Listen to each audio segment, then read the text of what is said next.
Welcome, guys, to the best, the worst, and the meh moments this week. All right. And this is obviously at the end of my New Music Friday live stream, which we do on Twitch every Friday night. I'm looking forward to you guys being there. Go follow up on my Twitch page. But this is where we kind of like streamline everything to what were the favorable moments, what were the strong and songs that we adored type of moments, and there were songs that were okay, not necessarily bad or not necessarily worth writing off, but still showed up and still like understood something that was providing to the ecosystem, which was good. But definitely not the best of the efforts that we got, which sit in the meh category. And then we have the worst songs that does not necessarily show the best effort from this artist. Mind you, this is not anything personal. All these artists are artists that we rate. So if there's anything that comes into the worst category, I don't think it's a point of like we hate them or it's a nah. All right, so on my unfortunate worst list, I'll give it to Sharpshooter by Pretty Boy Dio. This was not necessarily a strong Dio moment. Dio is an artist that takes a lot of risk time and time again. I've loved his Shege efforts that really took on Angolan pop. That was very effortless and very punchy. Over here on this one, I wasn't quite sure the direction where this one was going for. It just seemed very, very overtly chaotic in where it was going. The very, very childlike synth for the beats was just dumbing his entire posture. And very like you know what I mean, very confrontational posture was kind of like cheapened with the lead like melody on the beat. The beat just didn't work, and I think that was the biggest or the weakest point of this song. Essentially, he didn't really portray that effort of like a sharpshooter. You didn't feel as precise and like as tight as you would want for a beat like that. But I mean, he tried his best to do it on the lead vocals, but regardless, it didn't work. It did not connect, and it was honestly one of the worst moments this week. Unfortunately, hopefully, he comes back with a stronger effort with a tighter record. Looking forward to that one. But for this one, not it, unfortunately. We didn't get through all of them, but this song with Future, very lousy. The beat definitely doing a lot more heavy lifting as opposed to the other song that we talked about. But yeah, it was lousy. At the end of the day, it tried to be a fun trap moment, and then Future came in. Then I was like, all right, we need to move on. So yeah, this was unfortunate for this particular run, but it happens time and time again. I wasn't going in there expecting anything brilliant per se, but Meek Mill was coming at a very, very desperate moment, and he kind of just dropped this. I mean, maybe he had planned to drop this, but all the news around him is now another thing that is dragging this somewhere else. You never know. But anyway, we'll move on. I think that was about it in terms of my least favorite, the worst drops this week. My meh and okay moments, I think Danger by Kiddy is one that falls into that bag of like very conventional, very like we've seen it before. It's C finish, but it sounds good. It's good enough. It plays into the status quo of everything commercial Afro pop, and it plays into it almost to the point that it can feel gimmicky. But then again, you can never objectively say it's a bad record. You can never objectively say there's nothing there that is enjoyable or of anything of value. So you're going to enjoy it in some aspects. But in terms of pushing the needle, in terms of sounding refreshing, in terms of really coming out to make a strong statement, I don't necessarily see it with this song with Kitty. But then again, not a bad moment. On My Way, I didn't hate the song. Not that I find it crazy, but obviously it falls in line with the other Kitty song that we're talking about. It kind of feels like Crayon is needed on this, or at least is kind of the inspiration here. Production is clean as well, but definitely feels comfortable, definitely feels overtly familiar. And it's one of those things that we just want to shake things up, but definitely not a bad record. And add some nice high life induced kind of moments. And obviously it's cut off a whiz cloth, so you can definitely hear the Wizkid influences on this. Shout out to Kelvin Boy for this one for On My Way. Another record that could fall into the meh and okay moment. I love this record. I think it's a good moment. I went to it with a lot of excitement for Ruga and Bnxn to come together, but I definitely see a world where they could have infused both their superpowers together. I thought this was leaning too heavily on the atmosphere for Buju, especially with how he opened it up. I was expecting the song to progress into something a lot more dynamic and combative in a way where they're going towards the end. Maybe share the hook or do something that carries the song or elevate it.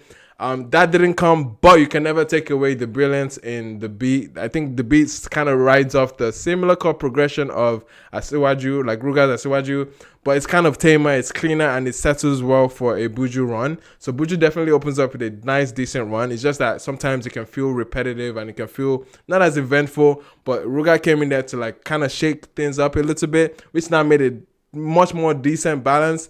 But I really wanted them to come back together and share the hook, or at least arrange it in a way that elevates the song.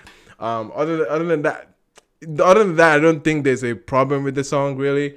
I'm looking forward to more releases. I don't think this is the only song they have tucked in there, and I feel the record is one of those songs that can feel like a slow burner because he tends to do that time and time again, you know.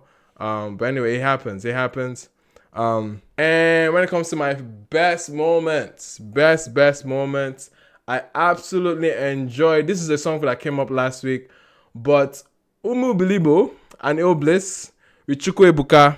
This is a fantastic record. I love when hip hop blends with high life so well, and especially when the artist is embodying that traditional sentiment, and you can hear it in his delivery, you can hear it in his cadence. You can't strip the Igbo out of this guy, and it's just there. Umu Bilibo, one of the strongest Igbo duos, high life duos that we've had in a long time, and I was extremely excited about what they did on this one with Il Bliss, one of the stronger pockets from this album, and I really enjoyed this one this week. I would say Minding My Business. It's kind of cookie cutter as well, but it elevated a little bit when it comes to Don Jazzy's vocals. I thought this is a nice melody for Korede to ride with. He had kind of leaned towards Charlie Puppy's type of amapiano, but I really love where the song progresses to. There's a back and forth that you would love to hear from two strong vocalists and very contrasting vocalists too. Don Jazzy has a very unique voice. Korede Bello has a unique voice. They now come together and make for a very relatable, easily agreeable song because everybody wants to mind their business. It's easily agreeable, but you enjoy it. It's nice. It's wholesome. It sits in a nice pocket. It's kind of falls somewhere in between my meh, okay, and best. But to be honest, I can do it enough to shift it to the best column for me this week. It will shock you how good this record is, but it's so clean.